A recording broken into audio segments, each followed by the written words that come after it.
Subscribe Tag TV YouTube channel and press the notification button.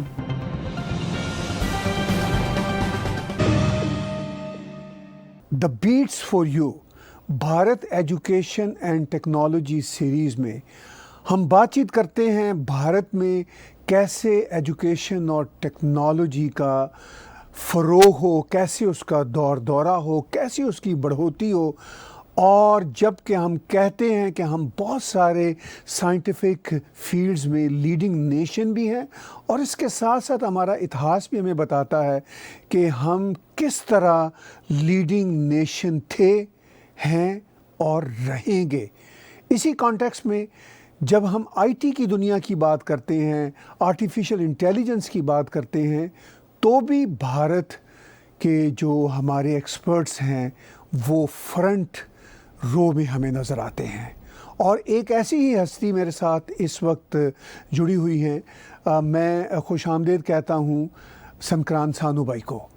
Welcome संक्रांत सानू भाई, कैसे हैं आप? हाँ, बिल्कुल बढ़िया ताहिर भाई। दुनिया भर में कोविड फैला हुआ है, भारत यही आईटी के काम कर रहा है और आगे भी जा रहा है। आपका इसमें बहुत ही बड़ा वसी तजर्बा है, भारत से भी और वेस्टर्न वर्ल्ड से भी। आप एक तरह से ब्रिज हैं।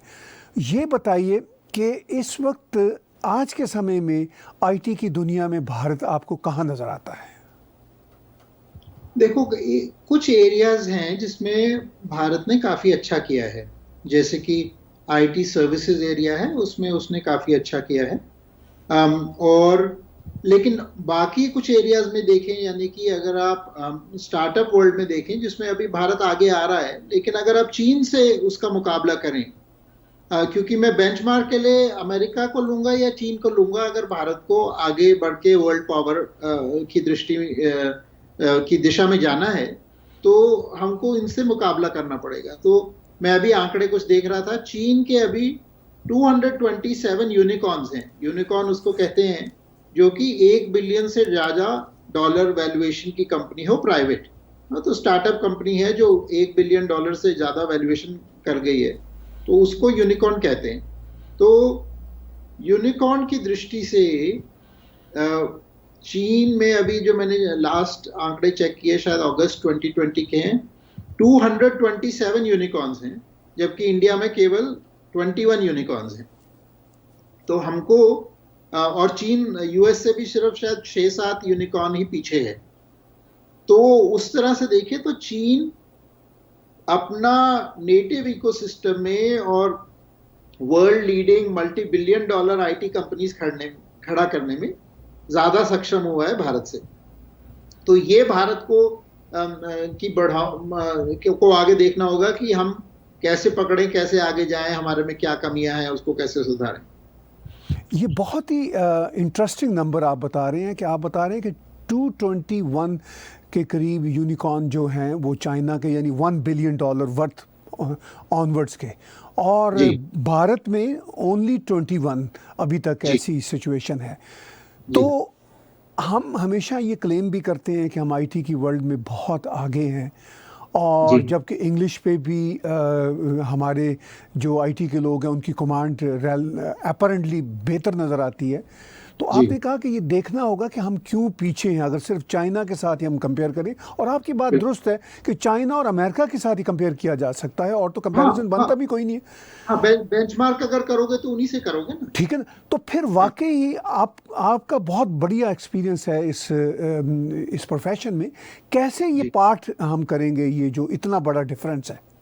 हाँ, तो एक तो 2-3 चीजें आई हैं। एक तो जैसे आपने भाषा का, इंग्लिश का सवाल उठाया जी, और अभी तक हमको क्या बताया जा रहा है कि इंग्लिश भारत की एडवांटेज है। इंग्लिश एडवांटेज करके जो सारा एलीट वर्ग है ये बहुत देर से ढिंडोरा पीट रहा है कि इंग्लिश एडवांटेज है। तो मुझे उनको ये बताना चाहिए कि अगर इंग्लिश एडवांटेज है तो चाइना के यूनिकॉर्न्स और चाइना की सारी की सारी पढ़ाई चीनी माध्यम में होती है। और आईटी की बात कर रहा हूँ, मैन्युफैक्चरिंग और उसको सभी छोड़ दो। अगर आप आईटी को ही देखते हो तो आईटी में चाइना इंडिया से बहुत आगे है। आईटी में आर्टिफिशियल इंटेलिजेंस में आज चाइना इंडिया से बहुत ज्यादा है। नंबर ऑफ पैटेंट्स जो चाइना फाइल कर रहा है वो इंडिया से बहुत ज्यादा है। और अगर आप सर्विसेज में भी देखते हो और मैंने जब कभी अपने दोस्तों से बात करता हूँ, क्योंकि बहुत सारे सर्विस इंडस्ट्री में इंडिया में, तो वो कहते हैं बाकी तो सब ठीक है, सर्विसेज में तो हम आगे हैं चाइना से, लेकिन ये भी नहीं है। एक्सटर्नल ट्रेड एंड सर्विसेज, मेरे को 2016 का भी मैं आंकड़ा देख रहा था, चीन के अब 661 बिलियन हो गए और इंडिया के 295 बिलियन है। यानी कि एक्सटर्नल सर्विसेज में भी अब चीन हमसे आगे चला गया। तो सवाल ये है कि ये इंग्लिश एडवांटेज है या नहीं है। और अगर मैं दुनिया में जो भी देश हैं जिनको डेवलप्ड नेशंस कह रहे हैं और जिनकी जीडीपी पर कैपिटा आगे है, उसमें मेरी पुस्तक है जो अंग्रेजी माध्यम का भ्रम जाल, द इंग्लिश मीडियम मिथ, उसमें ये कवर किया है कि 20 अगर सबसे आगे देश देखो जीडीपी पर कैपिटा में, वो 20 के 20 common language of the people में अपनी सारी हायर एजुकेशन कर रहे हैं। और जो अगर 20 सबसे गरीब देखो तो उसमें से 18 ऐसे हैं जिसमें common language of the people, जो लोग काम प्रयोग में लाते हैं भाषा, उसमें आगे की तकनीकी शिक्षा, मेडिकल की पढ़ाई, इंजीनियरिंग की पढ़ाई उपलब्ध नहीं है। और अंग्रेजी बोलने वाले यानी कि अंग्रेजी में पढ़ाई करने वाले टॉप 20 में कम है और बॉटम 20 में ज्यादा है। तो ये हमको देखना पड़ेगा कि अंग्रेजी से भारत जो गया भी आगे, तो वो क्यों गया? अंग्रेजी के कारण गया या किसी और कारण से गया? तो उसको भी अगर आप देखोगे तो भारत की बहुत पुरानी ये गणित में, मैथ्स में, इसमें बहुत पुरानी इसकी परंपरा रही है। लोग जानते ही हैं कि जीरो का आविष्कार भारत में हुआ, लेकिन जीरो हम बहुत छोटी सी चीज मानते हैं कि अच्छा जीरो में क्या बड़ी बात है, लेकिन जीरो का मतलब पूरा डेसिमल सिस्टम का आविष्कार भारत में हुआ, प्लेस वैल्यू नोटेशन का आविष्कार भारत में हुआ, बाइनरी सिस्टम का आविष्कार भारत में हुआ। और जीरो के बिना आज कोई कंप्यूटर चल ही नहीं सकता, क्योंकि सारा वो बाइनरी सिस्टम पे आधारित है। और वो बाइनरी सिस्टम क्या है, उसको बाइनरी से डेसिमल में कैसे कन्वर्ट करते हो, ये सारा का सारा आपको भारत के संस्कृत के ग्रंथों में मिलेगा। इसके ऊपर हम पुस्तक भी ला रहे हैं गरुड़ प्रकाशन से अभी, तो ये आपको बहुत अच्छा। तो मैं कहता हूं कि जो भारत का एडवांटेज रहा है आईटी में, वो अंग्रेजी के कारण नहीं रहा, वो हमारी परंपरा के कारण रहा है, जो गणित में बहुत आगे गई। और जितनी हम अंग्रेजी लाद रहे हैं उतना हम पीछे रहेंगे, क्योंकि वो जो परंपरा है वो कटती जा रही है। मैंने बहुत वैज्ञानिकों से बात की, एक आईआईएससी में प्रोफेसर है, प्रोफेसर गोपीनाथ, स्टैनफोर्ड के पीएचडी है, कंप्यूटर साइंस में प्रोफेसर है वहां पे। वो कह रहे मैं तेलुगु माध्यम में पढ़ता था, तो तेलुगु के जो छंद होते थे उसके अंदर कंप्यूटर साइंस के बहुत कॉन्सेप्ट झलकते थे जो हम आज समझ रहे हैं। जो पाणिनि की जो ग्रामर है, वो पाणिनि की ग्रामर जो बैकस नॉर फॉर्म आज कंप्यूटर साइंस में कहते हैं, जो फॉर्मल लैंग्वेज स्पेसिफिकेशन होती है, पाणिनि की ग्रामर उसी प्रकार की स्पेसिफिकेशन में उन्होंने ग्रामर की हुई है, जो कि इतनी एडवांस्ड है कि आप उसका ख्याल भी नहीं कर सकते कि वो ये 3-4 हजार पहले की ग्रामर इतनी एडवांस्ड कैसे हो सकती है, कि वो इतनी कॉम्पैक्ट कंप्यूटर नोटेशन में उन्होंने पूरी ग्रामर स्पेसिफिक की हुई है। तो ये हमारी संस्कृति, हमारी परंपरा की खूबियां रही हैं। तो उनको हम कैसे उजागर करें तो हम बहुत आगे निकल सकते हैं विश्व गुरु की ओर।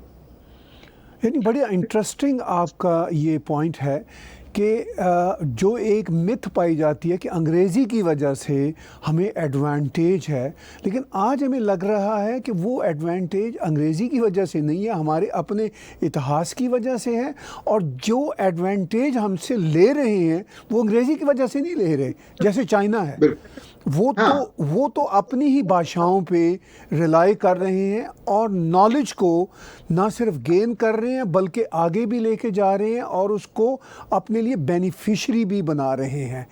अगर हम ये जो मिथ है, ये जो एक ऑब्सेशन है, भाषाएं सारी अच्छी हैं, इंग्लिश भी अच्छी है, लेकिन ये जो ऑब्सेशन है एक एलीट क्लास का भारत में कि शायद इंग्लिश ही उनको आगे लेके जाएगी, वो भी ख़त्म हो गया इनफैक्ट प्रैक्टिकल ग्राउंड्स पे।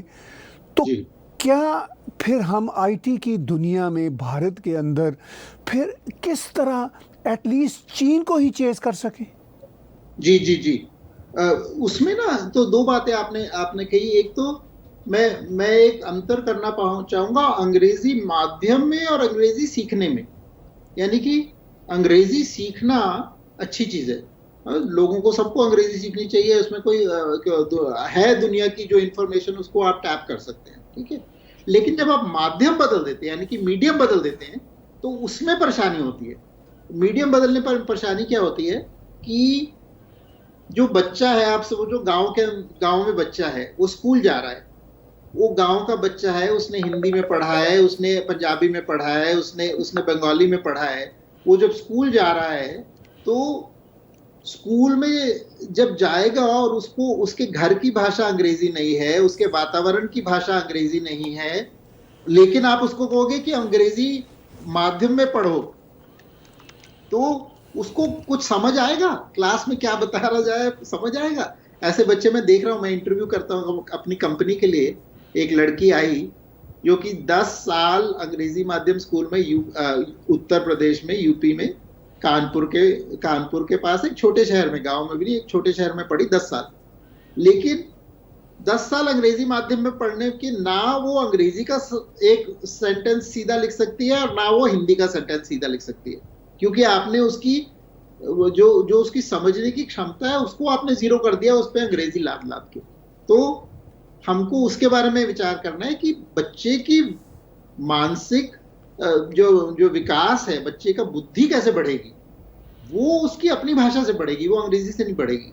और जो कंप्यूटर की दुनिया है उसमें बुद्धि चाहिए, अंग्रेजी नहीं चाहिए। आपने कहा कि एक हमारे पास होता था तरह से प्राइड कि हम आईटी की जो सर्विसेज की दुनिया है उसमें काफ़ी अपने आप को आगे समझते थे, लेकिन अभी जो एनालिसिस आ रहे हैं हम तो चाइना से उसमें भी पीछे हैं। तो मैं इसलिए चाइना पे बार बार जोर दे रहा हूँ कि एक बेंचमार्क जैसा आपने शुरू में कहा हमें बनाना ही पड़ेगा ना, एक कंपैरिजन तो करना ही पड़ेगा। जी। और फिर हम दो बड़ी नेशंस भी हैं, अपनी पॉपुलेशन वाइज भी नेबर्स भी हैं, तो फिर कैसे ये पार्ट पूरा होगा, ये मैं फिर एक बार आपसे जानना चाहता हूँ। हाँ, तो उसमें क्या है ना कि चाइना ने क्या किया है हमको समझना पड़ेगा। एक तो चीन की सारी जो आपकी एजुकेशन है वो चीनी माध्यम में हो रही है, ठीक है। उन्होंने एक और भी प्रोग्राम बनाया कि वर्ल्ड में जितना टैलेंट है उसके आई थिंक उसका नाम क्या था, टॉप 100 प्रोग्राम, ऐसी कुछ था उसका नाम, मेरे को नाम भूल रहा है, कि दुनिया की यूनिवर्सिटीज में जो टॉप टैलेंट है वो उनकी यूनिवर्सिटीज में कैसे आया। उनको एल्योरमेंट देके उन्होंने अपना टैलेंट बनाया। उन्होंने एक एजुकेशन सिस्टम बनाया जिसके अंदर टैलेंट को आइडेंटिफाई करते हैं। उन्होंने एक सिस्टम बनाया जिसके अंदर पैटेंट्स वो सारे के सारे चीनी भाषा में करते हैं। उन्होंने सिस्टम बनाया कि जब टेक्नोलॉजी कंपनी चाइना में आती है उसको टेक्नोलॉजी ट्रांसफर करना होता है, और टेक्नोलॉजी ट्रांसफर उसको चीनी भाषा में करना होता है, यानी कि उसको अनुवाद करना पड़ेगा। उन्होंने एक सिस्टम बनाया कि ऑटोमेटिक मशीन ट्रांसलेट करते हैं। एक एंड्रू नग है, बहुत famous computer scientist, Stanford university में है। उन्होंने एक ट्वीट किया कि मशीन लैंग्वेज की रिसर्च जो अभी आज पब्लिश हुई चाइनीज इकोसिस्टम में 24 घंटे में वो चीनी भाषा में पाई गई। ये उन्होंने इस स्तर का अनुवाद का काम करा हुआ है। तो आपको ये और इसमें मैं भाषा की बात इसलिए कह रहा हूं कि अगर आप अपनी भाषा में पढ़ोगे, तो आज भारत क्या कर रहा है, अंग्रेजी कह रहा है कि अंग्रेजी से ही हम कंप्यूटर पढ़ सकते हैं, यानी कि 10% से ज्यादा लोगों को बहुत अच्छी अंग्रेजी नहीं आती है भारत में, ठीक है। तो यानी कि आपने अपनी पॉपुलेशन को केवल 10% पे रिड्यूस कर दिया, कि बाकियों के लिए तो बाधा हो गई अंग्रेजी। सिर्फ 10% है जिसके लिए अंग्रेजी का बेनिफिट है। तो आपने चीन के मुकाबले में अपने आप को सिर्फ 10% ऑफ द पॉपुलेशन को सर्व कर रहे हो। तो आपका एजुकेशन सिस्टम अगर सिर्फ 10% पॉपुलेशन को बढ़ाएगा तो फिर कैसे मुकाबला करेगा? तो ये इस पे गौर देने की जरूरत है। और दूसरी चीज इस पे कि आगे कैसे जा सकते हैं, एक तो टेक्नोलॉजी की डेमोक्रेटाइजेशन होगी भाषा से। अभी क्या है कि हमने इंटिमिडेशन फैक्टर बना दिया है कि आपको टेक्नोलॉजी समझनी है तो उससे पहले अंग्रेजी समझनी है। जापान ने ऐसा कोई इंटिमिडेशन फैक्टर नहीं बनाया। जापान में गांव का बच्चा भी सोचता है मैं डॉक्टर बन सकता हूं, कोई प्रॉब्लम नहीं है। जापान का और उसके अंदर आप देखो कितने नोबेल प्राइज विनर्स निकल चुके हैं जापान से। जापान का बच्चा सोच सकता है मैं इंजीनियर बन सकता हूं, मैं टॉप इंस्टीट्यूट में जा सकता हूं, मैं अपने टोयोटा का सीईओ बन सकता हूं, और मेरे को अंग्रेजी नहीं चाहिए टोयोटा का सीईओ बनने के लिए, क्योंकि मैं अमेरिका में जाऊंगा तो एक क्लर्क ले जाऊंगा जो अंग्रेजी में अनुवाद कर लेगा, फ्रांस में जाऊंगा तो एक और डिफरेंट ट्रांसलेटर ले जाऊंगा जो फ्रेंच में अनुवाद कर लेगा, जर्मनी में जाऊंगा तो जर्मनी में अनुवाद कर लूंगा। मेरे को सीईओ बनने के लिए मल्टीनेशनल कंपनी का अंग्रेजी की कोई आवश्यकता नहीं है। और आप अगर जापान के टॉप बिजनेस एग्जीक्यूटिव्स को देखोगे उसमें से बहुत कम को अंग्रेजी आती है अच्छी। तो ये हमको सोचना है। और दूसरा, टैलेंट के ऊपर फोकस। एक हमारी जो भारत में समस्या हुई है, हमने एक शब्द पकड़ लिया सोशल जस्टिस, लेकिन जो सोशल जस्टिस शब्द पकड़ा है ये भी हमने एक इंपोर्ट करके पकड़ लिया। कोई मेरे को डेफिनेशन कर दे अगर सोशल जस्टिस की, तो हर व्यक्ति से पूछोगे वो अपनी कोई डेफिनेशन दे देगा। हम अगर एक और नजरिया रखें कि हमको ह्यूमन पोटेंशियल को मैक्सिमाइज करना है, ये नजरिया रखें कि जितना टैलेंट है किसी देश में, उस टैलेंट को हम मैक्सिमाइज कैसे कर पाए। तो उसमें क्या होगा, मैंने कुछ साल पहले आईक्यू टेस्ट लेकर मैं गांव में घूमा और उसमें मैंने पाया कि गांव में बहुत टैलेंट है हमारे, और मेरा यही मकसद था कि मैं टैलेंट को कैसे ढूंढूं और उसको कैसे आगे बढ़ाऊं। तो कई गांवों में घूमा और मैंने पाया कि जो गांव का बच्चा था इंडिया में, वो भारत के गांव का बच्चा भारत के शहर के बच्चे से आईक्यू में आगे निकला मेरे आईक्यू टेस्टिंग में। और सबसे बड़ी बाधा उस बच्चे के लिए यही है कि जी आगे की पढ़ाई तो अंग्रेजी में होती है, वो बड़ी कठिन है, तो हम छोड़ देते हैं, उसके बाद टैक्सी चलाते हैं। तो ये हमको समस्या देखनी है कि हमको टैलेंट डेवलपमेंट कैसे करें, रादर देन कोई क्राइटेरिया पकड़ ले कि अच्छा हमको सोशल जस्टिस और सब ऐसा, ये सब हमने कहानियां सुना रखी है।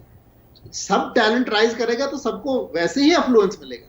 तो हर टैलेंट को हर गरीब से गरीब बच्चे की हमारी कोशिश होनी चाहिए कि अपने टैलेंट के मुताबिक वो ऊपर से ऊपर राइज कर पाए। और ये चाइना कर रहा है, और ये चाइना कर रहा है और भारत नहीं कर रहा। आई मीन वहाँ पे ये एनवायरनमेंट अभी भी कायम नहीं हुई। एजुकेशन सिस्टम चाइना का गवर्नमेंट कंट्रोल्ड है, हम सब जानते हैं। जी। भारत में गवर्नमेंट कंट्रोल नहीं है, और भारत में हम कहते हैं कि गवर्नमेंट कंट्रोल चीज़ें नहीं होनी चाहिए, लेकिन प्रैक्टिकली जो सक्सेस नज़र आ रही है फ्रैंकली वो तो चाइना से नज़र आ रही है। यहाँ पे एलीट भी पैसा लगा रहा है, दूसरे भी लगा रहे हैं पैसा, और एक हौच पौच है। कुछ समझ नहीं आ रही कि एजुकेशन सिस्टम इनफैक्ट किस तरह का है। जो मैं भी जब भारत जाता हूँ महसूस होता है मुझे भी कि कोई एक मॉडल नज़र नहीं आता। अमेरिका में नज़र आता है मॉडल एजुकेशन का, कनाडा में नज़र आता है, हमें पता होता है कि ये एजुकेशन का मॉडल है, ये स्टैंडर्ड है। अच्छा, भारत में ये है कि जितना कोई पैसा फेंकता है अपने बच्चे को किसी अच्छे कॉलेज में स्कूल में पढ़ाने के लिए, वो कहता है यही मॉडल है। जितनी वहाँ पे अंग्रेजी मीडियम चलती है वो कहता है यही मॉडल है। तो वो जो एक लीडिंग नेशन है भारत आईटी में, कंप्यूटर साइंस में, और जो इससे भी आगे बहुत जा सकता है, लेकिन वो फंसा हुआ है इन छोटे छोटे पैटी इश्यूज में। तो फिर एजुकेशन सिस्टम को कैसे, क्या सरकार बेहतर करे या फिर कोई प्राइवेट एंटरप्रेन्योर्स हैं वो उसमें जंप करें, क्या कैसे हो ये बहुत अच्छा सवाल है ताहिर भाई। बिकॉज अगर आप देखो इसको, तो हमको इसमें चीन में भी जाने की जरूरत नहीं। चीन का मैंने प्राइमरी लेवल का एजुकेशन सिस्टम इतना ध्यान से स्टडी नहीं किया, लेकिन अमेरिका का क्या एजुकेशन सिस्टम है वो मैंने स्टडी किया है। तो अमेरिका में देखो, अमेरिका में हमने अमेरिका में 90% से ज्यादा, वैसे कैपिटलिस्ट देश माना जाता है, 90 क्या 94% से ज्यादा बच्चे सरकारी स्कूलों में पढ़ते हैं अमेरिका में। चीन को छोड़ दो अभी, ठीक है। तो लेकिन वो सरकारी स्कूल कैसे चलते हैं, एक बहुत ही डिसेंट्रलाइज्ड मॉडल में चलते हैं। यानी कि आपने स्कूल डिस्ट्रिक्ट बना दी, स्कूल डिस्ट्रिक्ट का डायरेक्ट इलेक्शन होता है, और वो एक शहर के दायरे की स्कूल डिस्ट्रिक्ट होती है या उससे भी छोटी होती है, और जो पेरेंट्स हैं वही जो जिनके बच्चे स्कूल डिस्ट्रिक्ट में जा रहे हैं उन्हीं में से चुन के लोग जाके स्कूल डिस्ट्रिक्ट को कंट्रोल कर रहे हैं और स्कूल डिस्ट्रिक्ट को चला रहे हैं। जो भारत में क्या समस्या है कि वो जो सारा का सारा व्यवस्था है, जो एजुकेशन की व्यवस्था है, वो पूरी की पूरी कॉलोनियल है। कॉलोनियल व्यवस्था को हमने बदला नहीं है, और कॉलोनियल व्यवस्था पूरी कमांड एंड कंट्रोल व्यवस्था है, वो सेंटर से निकल रही है, और ये हर एरिया ऑफ गवर्नेंस में है प्रॉब्लम। ये आपको ये सभी मिल जाएगी, भारत, पाकिस्तान, बांग्लादेश सब में मिल जाएगी कि ये जो ब्रिटिश का सिस्टम था, ये एक सेंट्रलाइज्ड व्यवस्था उन्होंने बनाई। भारत का प्राचीन सिस्टम कभी ऐसे सेंट्रलाइज नहीं था। भारत में एजुकेशन कभी इस तरह से सेंट्रलाइज नहीं थी। कैसे होती थी एजुकेशन कि गांव में मंदिर है, मंदिर की एंडाउमेंट है, और जो मंदिर की एंडाउमेंट में जो जो जो शिक्षक है उससे उसको पैसे मिलते हैं, गांव का शिक्षक है, और उससे सब बच्चे पढ़ते हैं। और ये भी मिथ है कि सिर्फ ऊंची जाति के बच्चे पढ़ते थे, नीची जाति के पढ़ते नहीं थे। ये जो ब्रिटिश के ही आंकड़े हैं जब वो शुरू शुरू में आए कि सब जातियों के बच्चे भारत में स्कूल में पढ़ते थे। तो हमने अभी समस्या क्या की है भारत में कि जो सरकारी सिस्टम है वो पूरा सेंट्रलाइज कर दिया, और उसको सेंट्रलाइज करने में क्या हुआ कि उसकी क्वालिटी बिल्कुल जीरो हो गई, क्योंकि कोई अकाउंटेबिलिटी नहीं है उस सिस्टम में। कहीं पे भी वो अकाउंटेबल नहीं है।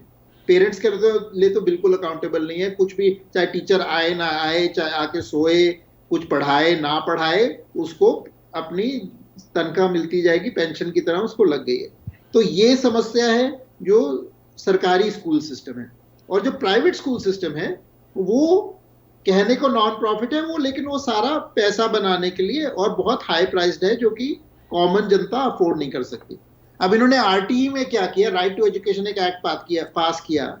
उन्होंने कहा कि प्राइवेट स्कूल्स को एक पुअर बच्चों के लिए कोटा रखना पड़ेगा, जिसमें पुअर बच्चे वो एडमिट करेंगे। आइडिया तो पहली बात तो सरकार कह रही है कि हम फेल हो गए, हम सरकारी स्कूल चला नहीं सकते। ठीक है, अगर आप फेल कर गए हो गए, सरकारी स्कूल चला नहीं सकते, तो बंद कर दो। क्यों उसके ऊपर, क्यों उस पर आप करोड़ों रुपए खर्च कर रहे हो? अगर तुमसे नहीं चलता, बंद कर दो। हर पेरेंट को एक वाउचर दे दो। हर पेरेंट को कहो कि तुम्हारी हर बच्चा जो स्कूल गोइंग है उसके नाम पे 10,000 रुपए महीना तुमको मिलेगा, और वो वाउचर केवल आप स्कूल में जाकर यूज कर सकते हो, आप किसी और खर्चे के लिए नहीं कर सकते। तो पूरा आपका प्राइवेट नेटवर्क खड़ा हो जाएगा। उन प्राइवेट स्कूल्स के लिए आप एक इवैल्यूएशन क्राइटेरियन बता दो कि उसका क्या आउटकम बेसिस होना चाहिए, कि किसी भी प्राइवेट स्कूल के अंदर ये नहीं कि आपके कितने कमरे हैं, आपका फेंस लगा है नहीं लगा। आरटीई में सब ऐसे क्राइटेरिया है कि भी आप गांव में कहाँ फेंसेस होते हैं, घरों के बीच में भी फेंसेस नहीं होते। लेकिन अगर स्कूल का फेंस नहीं होगा, स्कूल का प्लेग्राउंड नहीं होगा, गांव में सभी प्लेग्राउंड है, स्कूल का प्लेग्राउंड बनाने की क्या जरूरत है?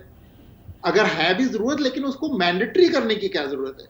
तो आप क्या कहो कि क्या क्राइटेरिया है सरकार का कि 5वीं के बाद बच्चे की इस लेवल पे मैथमेटिक्स और इस लेवल पे राइटिंग स्किल, रीडिंग स्किल होनी चाहिए अपनी भाषा में। वो आपने क्राइटेरिया डिफाइन कर दिया। उस क्राइटेरिया के आधार पर जितने मर्जी कोई एक्सपेरिमेंट चलाए, प्राइवेट स्कूल के उनको चलाने दो। हर पेरेंट को एक वाउचर दे दो, जिससे वो किसी भी प्राइवेट स्कूल में जाकर अपने बच्चे को एडमिट कर दे। सरकारी ये जो चलता नहीं है स्कूल, इसको बंद कर दो। आप देखोगे 5-10 साल में पूरी ट्रांसफॉर्मेशन हो जाएगी। आपने जिक्र किया अमेरिका का, यूरोप का, आपका बहुत एक्सपोजर है इस दुनिया में भी उतना ही जितना भारत में है।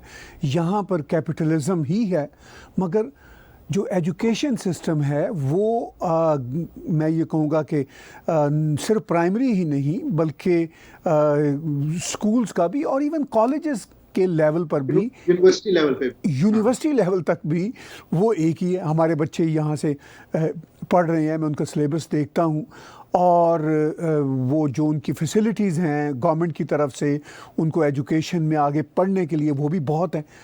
और ये सारे का सारा काम हो रहा है कैपिटलिज्म के बावजूद। चाइना में कैपिटलिज्म नहीं है अपरेंटली, लेकिन इनफैक्ट है। उनके अपने स्टाइल का, उनके अपने मॉडल का वो क्लेम करते हैं सोशलिज्म है, मगर वहाँ पर भी सेंट्रलाइज्ड है। भारत में जो प्राइवेट एजुकेशन है वो पैसा बनाने के लिए है, हम सबको पता है। जो सरकारी स्कूल है उनके बारे में ये खदशा होता है कि ये काम नहीं करेंगे। आफ्टर ऑल, इस तरह का मॉडल एजुकेशन का भारत में कैसे बनाया जा सकता है कि सरकार के अंदर भी आ जाए और वो एफिशिएंट भी हो, इफेक्टिव भी हो? ये पॉसिबल है जी? पॉसिबल अभी इस वक्त इसलिए नहीं है क्योंकि India is a colonial state, यानी कि जो स्टेट सिस्टम है वो अभी भी कॉलोनियल है। और ये हमारी सभी कॉलोनीज की प्रॉब्लम है, फॉर्मर कॉलोनीज की। यानी कि जब अंग्रेज छोड़कर गए, हमने वो वाइसरॉय की पट्टी उठा के प्रेसिडेंट रख दिया और कुछ बदला नहीं हमने। फेडरल कोटा नाम क्या है, कलेक्टर बोलते हैं उसको। यानी कि उसका काम ही एक्सटॉर्शन का था सिर्फ, जन सेवा के लिए उसको कभी नहीं बैठाया गया। वो एक्सटॉर्शन का काम था, वो जिस काम के लिए ब्रिटिश ने बनाया, आज भी वो एक्सटॉर्शन में लगा हुआ है।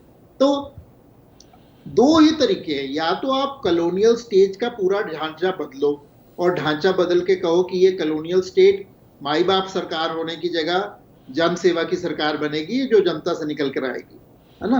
तो इसमें क्या होता है कि पॉलिटिकल क्लास भी, चाहे पार्टी भी चेंज हो जाती है, वो भी कर जाते हैं। मिनिस्टर का भी अभी ट्वीट था किसी का, शायद गडकरी जी का ट्वीट था कि मैं हार गया, मैं कुछ काम कराना चाह रहा हूं हाईवेज में और मैं सिस्टम से जूझ जूझ के हार गया। ये सबसे इंपॉर्टेंट मंत्री आपका ट्रांसपोर्टेशन का ये कह रहा है कि मेरे से सिस्टम में कुछ नहीं हो रहा और अब मैं सोच रहा हूँ कि एक प्राइवेट अलग से ग्रुप बनाऊं, इंडस्ट्री से लोग लेके आऊं जो, ताकि मेरा हाईवे का प्रोग्राम चलते रहे। तो वो जो सरकारी सिस्टम है, it is a corrupting system. Corrupting system मतलब जिसमें ऑनेस्ट बंदा जाता है वो जाके करप्ट हो जाता है, क्योंकि वो सिर्फ करप्शन के हिसाब से चलता है। और अगर कोई ऑनेस्ट बंदा होगा तो उसको तो वो तो वहां से जी नहीं सकता, बिकॉज सबकी सेटिंग हुई हुई है कि ये इस लेवल पे इतना पैसा बनना है, इस लेवल पे इतना पैसा बनना है, इस लेवल पे इतना पैसा बनना है। तो वो बाकी तो उसको जीने नहीं देंगे कि ये तो हमारा धंधा बंद कर रहा है। तो या तो उसको आप पूरे के पूरे सिस्टम को चेंज करो या रिवाइज करो, और अगर नहीं होता वो, तो आप कहो सरकार को आप कम से कम छोटा करो, यानी कि जो भी प्राइवेट के लिए आप स्टैंडर्ड्स क्रिएट करो। सरकार का काम हो कि स्टैंडर्ड्स क्रिएट करे, लेकिन सरकार का काम चलाने का ना हो, क्योंकि जैसी वो चलाती है तो वो फिर वही करप्शन का ढांचा उसके ऊपर खड़ा हो जाता है। देखिए, ये दिक्कतें तो अपनी जगह पे, लेकिन क्या आप समझते हैं कि जिस तरह वेस्टर्न वर्ल्ड में प्राइवेट सेक्टर को साइंस और टेक्नोलॉजी की बढ़ोतरी के लिए एक तरह से छूट मिली हुई है, यहाँ पर जितनी बड़ी साइंस और टेक्नोलॉजी की फर्म्स हैं, कंपनियां हैं, वो अपने प्राइवेट सेक्टर के मुताबिक चल रही हैं। अगर भारत में भी जो बड़े बड़े इदारे हैं, जैसे वेपनरी बनाने वाले, आईटी की दुनिया में बड़ा बड़ा काम करने वाले, अगर वो प्राइवेट एंटरप्रेन्योर्स आ जाएं तो मसले का हल हो सकता है।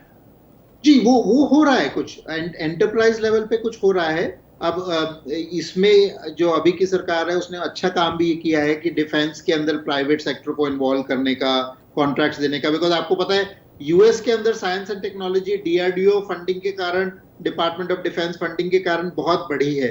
बल्कि इंटरनेट भी डीआरडीओ फंडिंग से निकली। बहुत सारे आविष्कार जो हुए हैं, जो प्राइवेट कंपनीज आगे लेकर चली हैं, वो इनिशियली डिफेंस फंडिंग से हुई है।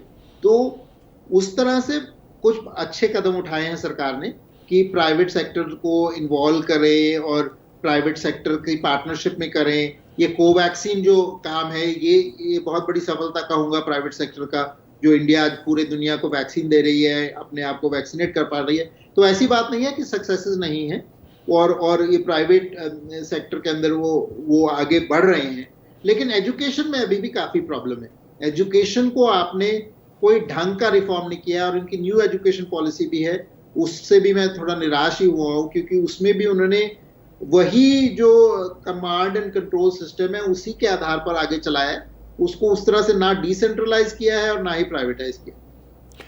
तो इस स्टेज पे हमें ये लग रहा है कि एजुकेशन के लेवल पर सरकारी सतह पे वो काम नहीं हो सकता भारत में, क्योंकि जो पुराना कॉलोनियल स्ट्रक्चर चला आ रहा है वो रातों रात तो बदलेगा नहीं।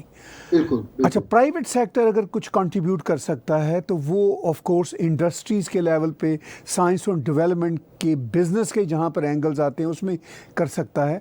जो एक्सपर्ट्स भारत के, साइंटिस्ट, आईटी के बड़े बड़े नाम अमेरिका में या दुनिया भर में फैले हुए हैं, वो कैसे अपना कंट्रीब्यूशन कर सकते हैं in terms of progressing science and development and education in India?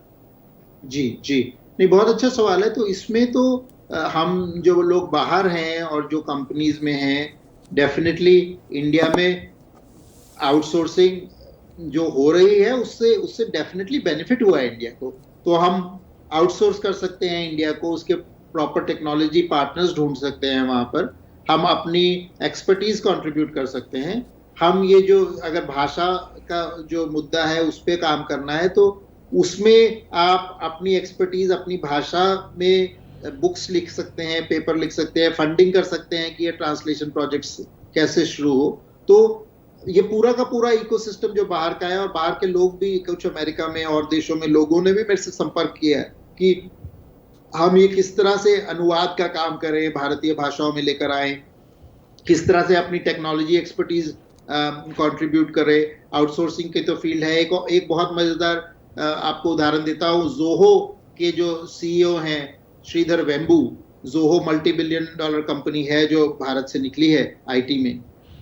उन्होंने तमिलनाडु में गांव में तमिल माध्यम में बच्चों को पढ़ा के वो अपनी कंपनी में लेकर आ रहे हैं। उसी में वो ट्रेनिंग कर रहे हैं और उनके बहुत अच्छे रिजल्ट्स आ रहे हैं उससे, क्योंकि बच्चे बहुत जल्दी सीख जाते हैं। उसके बाद इंग्लिश जितनी सीखने की जरूरत होगी वो तो सीख लेगी, लेकिन कॉन्सेप्ट अपनी लैंग्वेज में समझ आना चाहिए। तो ऐसे अलग अलग जो एरियाज है, टेक्नोलॉजी ट्रांसफर का एरिया है, आउटसोर्सिंग का एरिया है, लैंग्वेज का एरिया है, उसमें हम सब लोग कुछ ना कुछ हाथ बटा सकते हैं। अभी हमने पीछे बात की कि जो प्राइमरी एजुकेशन का जो इशू है वो तो अभी रहेगा भारत में, वो तो अभी एक तरह का क्लैश रहेगा कि क्या हमें अपनी मादरी ज़ुबान में जाना है या वही इंग्लिश को अपने ऊपर, इंग्लिश मीडियम को अपने ऊपर इम्पोज करना है।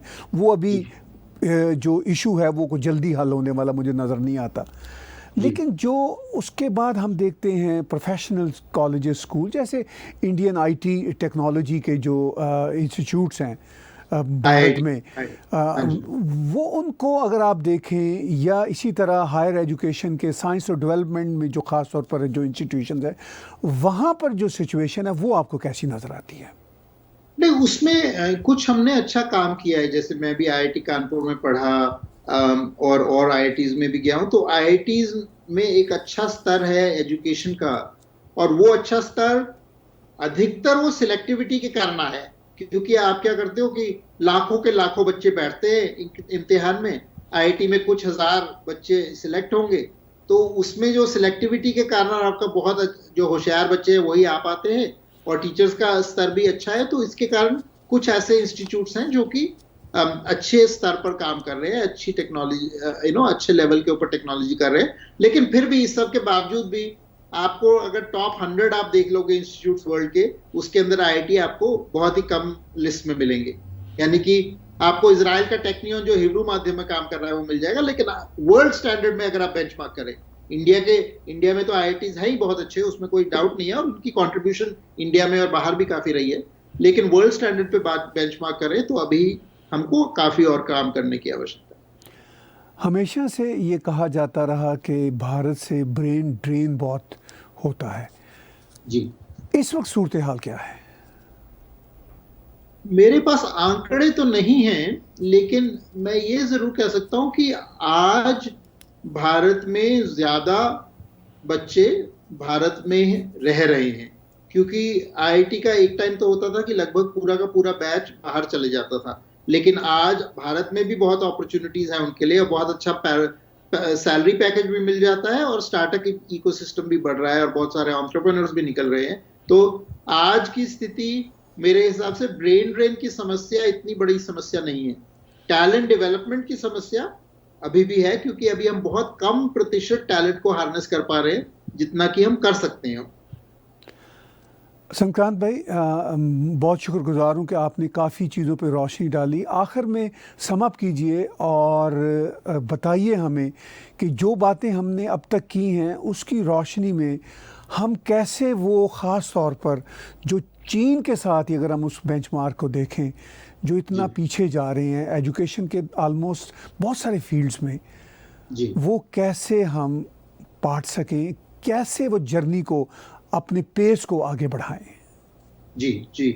तो अगर मैं उसको सम अप कहूंगा ताहिर भाई, तो यही सम अप होगा कि हमारा सबसे ज्यादा फोकस टैलेंट डेवलपमेंट में होना चाहिए, कि हम टैलेंट को किस तरह से आइडेंटिफाई करें, उसको किस तरह से नर्चर करें, किस तरह से आगे लेके जाए। जिस भी स्तर का टैलेंट है, अगर किसी का टैलेंट शिल्पकार बनने का ही है, किसी का टैलेंट स्पोर्ट्समैन बनने का है, किसी लड़की का कबड्डी में टैलेंट है, किसी बच्चे का ब्रेन कंप्यूटर में बहुत चलता है, जो भी उसके पास टैलेंट है, उस टैलेंट को किस तरह से नर्चर किया जाए, उसके दृष्टि से हमको पूरा का पूरा सिस्टम चलाना चाहिए। अगर हम उस टैलेंट दृष्टि की नर्चर करेंगे तो सभी के सभी उसके साथ उठेंगे, और सभी के सभी अपने, उसके ना एक संस्कृत में शब्द है स्वधर्म, तो जो स्वधर्म है वो हमारे टैलेंट से भी किसी तरह से जुड़ा हुआ है कि जो मेरी कंट्रीब्यूशन है इस दुनिया में जो मैं कर सकता हूं उसको मैं मैक्सिमाइज कैसे करूं, अपने मैक्सिमम पोटेंशियल तक कैसे पहुंच पाऊं। और अगर हम वही सोच से भारत के एजुकेशन में देखेंगे, भारत की इंडस्ट्री में देखेंगे, तो वो भाषा वगैरह वो सब उसी में आ जाते हैं, क्योंकि बच्चे का टैलेंट अपनी भाषा में बहुत तेज से आएगा। अगर पैटेंट वो अपनी भाषा में कर सके तो बहुत तेजी से आएगा। अगर हम सोशल जस्टिस को टैलेंट डेवलपमेंट की दृष्टि से देखें कि हर जाति में, हर हर बैकग्राउंड में, हर गरीब हो अमीर हो उसका कुछ फर्क नहीं पड़ता, गरीब से गरीब बच्चा उसको अपॉर्चुनिटी मिले कि उसका टैलेंट पूरी तरह से फ्लावर हो पाए, उस दृष्टि से हम देखेंगे तो मुझे लगता है कि भारत अपनी जो सही जगह है दुनिया में वहां पर फिर पहुंच पाएगा। बहुत बहुत धन्यवाद। हम शुक्रगुजार हैं आपके कि आपने हमें वक्त दिया, और आपसे बातचीत करते रहेंगे और सीखते रहेंगे। ये बहुत ही इम्पॉर्टेंट इश्यूज़ हैं और हमें इनको एनालाइज करना होगा। नमस्कार।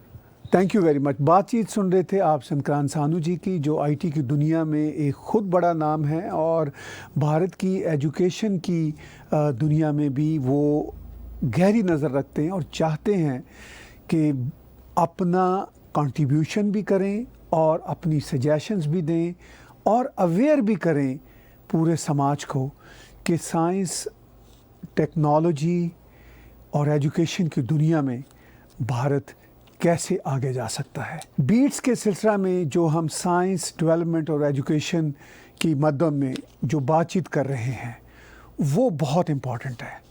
अब तक जो हमने शोज़ किए, ये बात बिल्कुल क्लियर हुई कि एक तो जो हमारी मदर टंग्स हैं भारत की, उनमें एजुकेशन बहुत इम्पॉर्टेंट है। दूसरा जो इम्पॉर्टेंट नुक्ता है वो हमारा जो कॉलोनियल हैंगओवर है, उससे हम अभी तक बाहर नहीं निकल पाए। हमने कभी सोचा ही नहीं कि जापान, रूस, चाइना बग़ैर अंग्रेज़ी के साइंस और टेक्नोलॉजी में कितना आगे निकल चुके हैं। अंग्रेज़ी जानना बहुत ज़रूरी है, बहुत अच्छा है, मगर जैसा कि संक्रांत सानू जी ने कहा, अंग्रेज़ी में पढ़ना, अंग्रेज़ी मीडियम को अपने ऊपर तारी करना, ये कोई ज़रूरी नहीं है। जो बेसिक नॉलेज है वो तो अपनी अपनी मदर टंग में हासिल कर ले जो भी स्टूडेंट चाहता है। उसके बाद वो उसकी चॉइस है कि वो इंग्लिश को सीखे। और मैं ज़रूर समझता हूँ कि जैसे ही कोई स्टूडेंट अपने नॉलेज को बढ़ाएगा तो वो इंग्लिश लैंग्वेज को एज ए नॉलेज भी बढ़ाएगा। तो उससे हमें परेशानी नहीं होनी चाहिए कि इसको जॉब नहीं मिलेगी। अब जब जॉब नहीं मिलेगी की बात आती है तो ये भी एक बहुत बड़ी इनसिक्योरिटी है भारत के माशरे में। ख्याल ये किया जाता है कि अगर इंग्लिश नहीं आएगी तो जॉब नहीं मिलेगी, और ग्राउंड रियलिटी भी ऐसी है भारत के अंदर भी और भारत से बाहर भी। जो अपने नॉलेज को जानता भी है, जानती भी है, उसको उस वक्त तक अच्छी जॉब नहीं मिलेगी जब तक वो इंग्लिश लैंग्वेज को नहीं जानेगा या जानेगी। ये एक बहुत बड़ी समस्या है। ये बात हम सब समझते हैं और जानते भी हैं, लेकिन इस सिलसिला में सरकार को आगे आना चाहिए, सरकार को इनकरेज करना चाहिए। जैसे कि हम जापान में देखते हैं, रूस में देखते हैं, चाइना में देखते हैं, स्कैंडिनेवियन कंट्रीज़ में देखते हैं, जहां इंग्लिश मीडियम नहीं है बुनियादी इल्म हासिल करने के लिए। दुनिया के बहुत सारे देश ऐसे हैं, लेकिन जो कॉलोनियल हैंगओवर में रह रहे हैं देश, उनका अभी भी यही ख्याल है कि इंग्लिश आ गई तो सब कुछ आ गया। ये बात भी दुरुस्त नहीं है। बीट्स में हमारी कोशिश होगी कि हम इसी तरह के एनालिसिस करते रहें। आने वाले दिनों में आपको हमारे बीट्स के इनिशिएटिव के बहुत सारे शोज़ देखने और सुनने को मिलेंगे, जिसमें हम आपके सामने जियोपॉलिटिक्स पर भी बातचीत करेंगे, साइंस और टेक्नोलॉजी के जो शोज़ उन पर भी बात करेंगे। हमारे बहुत सारे शोज़ ऐसे भी आने वाले हैं जो टेक्निकल टीचिंग से रिलेटेड होंगे, जैसे आप दूसरी वेबसाइट्स पे, दूसरे यूट्यूब चैनल पर देखते हैं। हमने ऐसे शोज़ की तैयारी का सिलसिला शुरू कर दिया है। डॉक्यूमेंट्रीज भी आएंगी, वो भी आप देखिएगा। तो टैग टीवी पर बीट्स के लिए आप जुड़े रहें। बीट्स की वेबसाइट thebeatsforyou.com, thebeatsforyou.com पर आप जा सकते हैं। बीट्स का अपना यूट्यूब चैनल भी आ चुका है। इस वीडियो लिंक में उस यूट्यूब के चैनल को भी हम दिखाएंगे। फेसबुक का पेज भी बन चुका है। इस वीडियो लिंक में हम वो लिंक भी आपको देंगे ताकि आप बीट्स की जो अपनी बीट है उससे भी जुड़ते चले जाएं। और आने वाले दिनों हफ्तों में आप देखेंगे कि बीट्स के इनिशिएटिव में आपको बहुत सारा इंटरेस्टिंग कंटेंट मिलेगा। उस इंटरेस्टिंग कंटेंट में आपको एकेडमिक वीडियोस भी मिलेंगे। Subscribe Tag TV YouTube channel and press the notification button.